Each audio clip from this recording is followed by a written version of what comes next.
All right, this is Dan Meehan for Fight News Australia, and today we have the kickboxer himself, Rod Costa, is stepping in on short notice once again, this time against Diego Pereira at Eternal 63 on November 20th. Rod, how are you? I'm good, thank you. Good.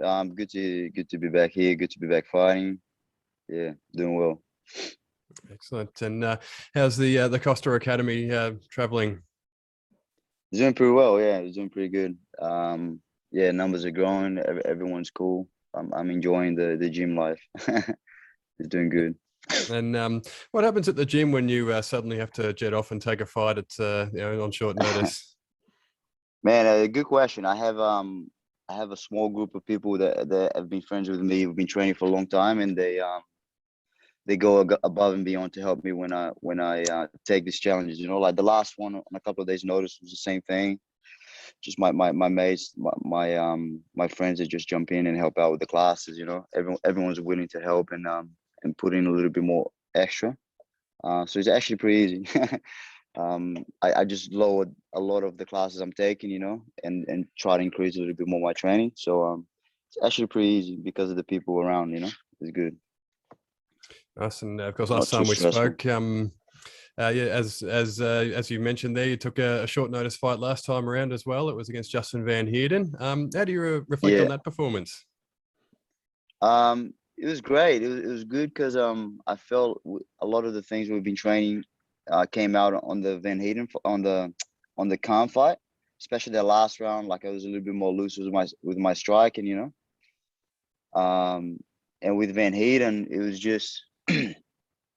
Yeah, I just felt a little bit more comfortable than even the fight before that. Yeah, so I wasn't planning on just striking or anything. I was waiting for my shot, but things just started falling into place, you know. So it was a good surprise. Yeah. Yeah, so and a lot's been said about the new Kickboxer Tag there, and your teammate from Scrappy, Jack Becker, is also sort of a recognised grappler himself, and he won his last fight with Strike. So we're knockout artists now, man. Yeah, absolutely. Like, is this a sign of things to come from you guys, or is it part of the plan? No, I think the part of the plan is to be as well rounded as we can. You know, that's been a part of the plan. I think since the beginning, and like we don't want to make the mistake of just trying to strike the whole time. You know, we want to become full MMA fighters. You know, so everything will go into it. I feel like I'm ready to grapple, strike, wrestle, whatever happens. You know, it's good to have another tool in the box that I can comfortably use as well, other than just having to go straight to the grappling. But yeah, we're not doing a 180 and going the other direction. We're still grapplers, and I believe that's still what we like to do most, at least for me, you know. And yeah, of course, as we mentioned off the top, you're taking another short notice opportunity here, and we shouldn't even be surprised at this point that you were the man to save the day once again. But is it something that you prefer, stepping in on short notice, or is it just just one that's happy to take the opportunity as it comes? I don't, man. I don't prefer to do this. It sucks, to be honest. Mostly because of the weight and stuff. You know, I feel like it would be good to have like a full camp and everything, but it's more about like having to do with the weight. You know, to fight at featherweight, I don't have to do much. I just have to watch my diet, and then I could even make the weight without having to do the water cut and the sauna and everything. You know, so I've had to wake up before, like massive cuts and stuff, but it's not my favorite. So that's the thing that's not fun, you know. But so it's not my preferred thing, but I've been trying to get a fight for a while, you know, and it's just been hard to get a fight. I'm not saying people avoiding me or anything like that, but I've tried to get on the Perth card. There was a couple of matchups that were thrown at me, and it kind of fell out of the way.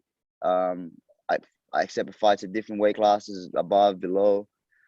So this is not my preferred thing. I don't like to keep taking short notice fights, but I'll take what I can get. You know, if you don't take your opportunities, you might never have. You know, I don't know when the next one will come. I'm not going to be waiting for these guys to be willing to step in there. You know, I feel Australian MMA all the guys that got into a certain level, they're trying to protect their record to make it to the UFC as easily as possible. You know, I don't think anyone's afraid of anyone. If you step in there, like everyone has a level of fear. You know, like I'm scared every time I go in there. I believe if you're not lying to yourself, there's some sort of fear every time we go into a fight.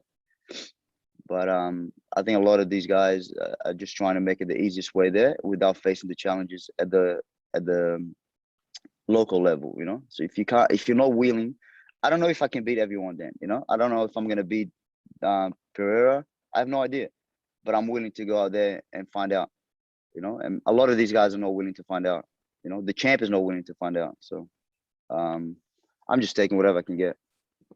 Yep. And have you been in sort of at least semi-intense training when you got the call, or do you just sort of maintain year round? No, yeah, I was training hard. I was trying to help Jack with his fight, you know, and not even just help. Also, like I believe if you, I try to always be training, you know. But if a teammate of mine is preparing for something big, and I can be somewhat a part of that training camp, not only can I help my teammate, but I'm gonna make myself better as well because I'm gonna go through that training camp as well, you know. Of course, I'm not doing it the same way as if I was fighting. But yeah, I try to always be active and always be trying to help the guys that are fighting. Because if you just fight and disappear from the gym, then people that are fighting, new people can't get their training partners. You know? So I try to always be there and at least be a number, you know. Yeah. And whenever Jack's gonna fight, I'm gonna be out there helping and training and getting beat up a little bit. Yeah, it's a good time. Yeah, it sounds it. Yeah, so the catch weight I believe is 64 kilos or thereabouts. Is how much of a stretch is that for you to get down to? It wouldn't. I don't think it's gonna be a little bit tough because I was a little bit over what I normally walk around at. Not fully. I'm not. I wasn't fully just fat, but I was enjoying myself a lot. So it will be tough, but I'll make the weight. It's 64.5, I think, the limit. Right. Yeah. So 64 with the 500 grams. But yeah, it won't be fun. I try to make it a little bit heavier, but I understand Diego as well. Who's going down to 60, 61 or whatever it is, you know, 62. So yeah, same for him. Respect for taking a fight on different circumstances for him because he was in a training camp, but it's still different fighters, still different weight, everything. So respect to him too. Yeah, and we're only a week or so out from fight night. So when do you actually head up to the Gold Coast? We got the tickets. I think yesterday we're gonna go up Wednesday. Yeah, Wednesday just to I don't like to rush things a little bit. So we get that Wednesday with you in the house. Can't wait Thursday and then weigh-in Friday morning. All right. And is there anything sort of, we talked about sort of the weight cut. I imagine that's going to be most of your focus between now and fight night. But is there anything that you can do with so little time to prepare for a specific matchup? Not really, man. I don't like to overthink too much, especially in the last minute fights, you know. So I'm not really trying to concern myself, stressing myself too much with his type of style, you know. I've seen him fight last time at the when Jack won the belt.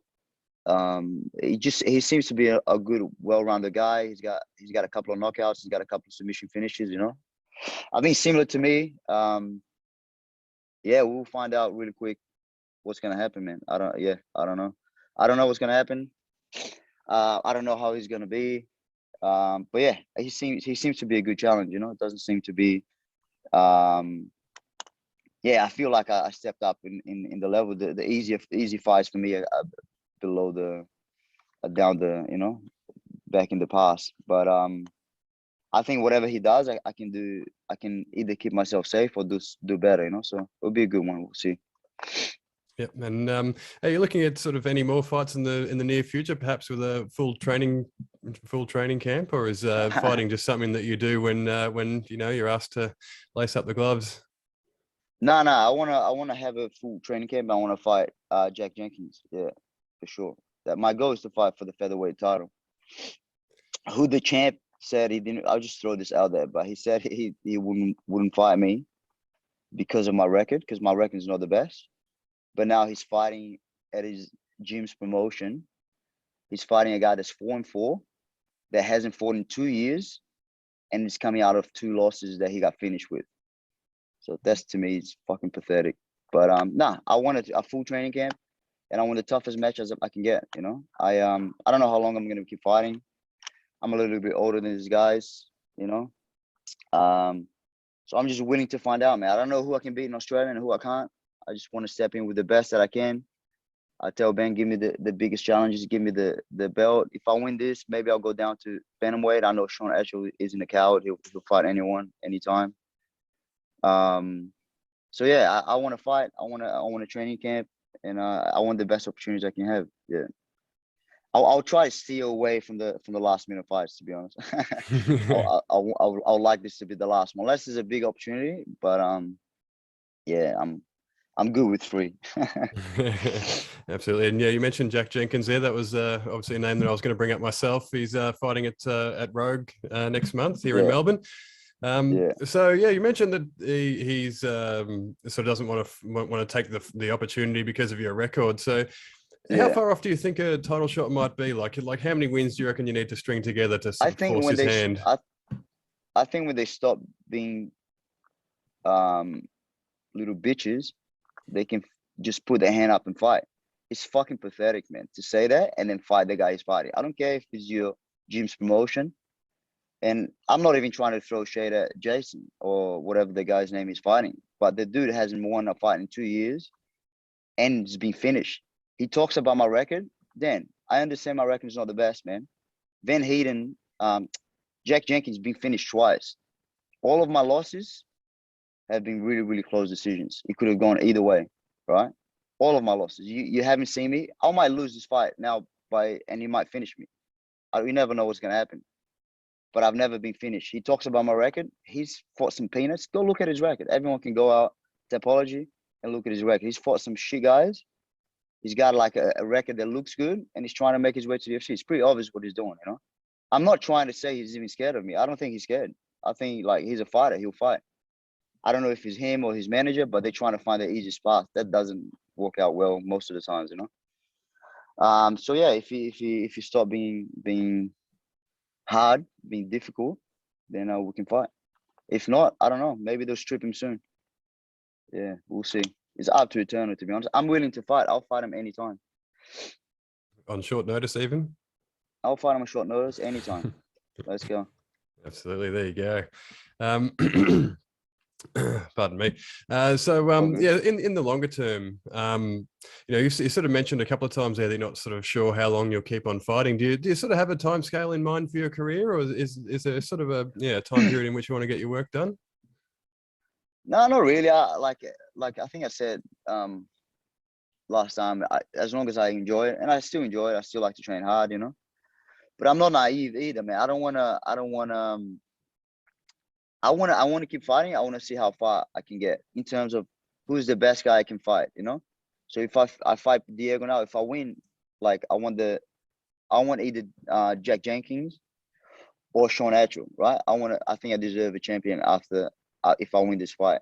And then after that, a couple of challenges. After that, I just want the biggest fight I can get, the biggest guy, the best person, the best challenge, you know? And but I'm not gonna hang around and just be fighting local promotions just to be a local hero. You know, if I feel like I'm not training as well as I want to my level, to my standards, I'll stop. You know, but I'm having fun. I'm training with a lot of good guys, man. I'm training with a couple of beasts, not a couple. I'm training with a lot of good people that push me every day.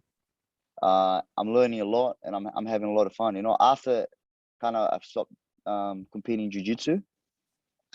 It was a bit weird because I was competing so much. I was living in Brazil and there was nothing to do competition-wise here. So it just brought a little bit of a fire to me, you know, being able to be in a room full of people that are preparing for fights and preparing for competitions and tough training. And I like what I like is tough training, you know. So and I get all of that with the MMA and with my students here at Costa as well.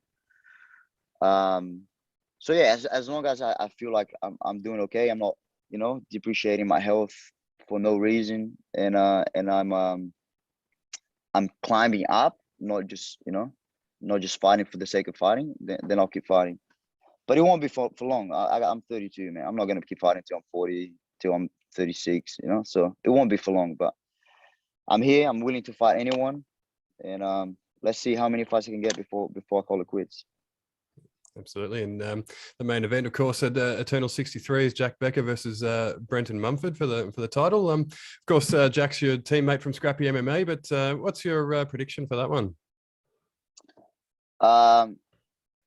It depends, man. I think it depends how Benton approaches this fight, you know. But man, I've seen Jack evolve so much. I think you guys seen that then he'll fight, and was surprised as well.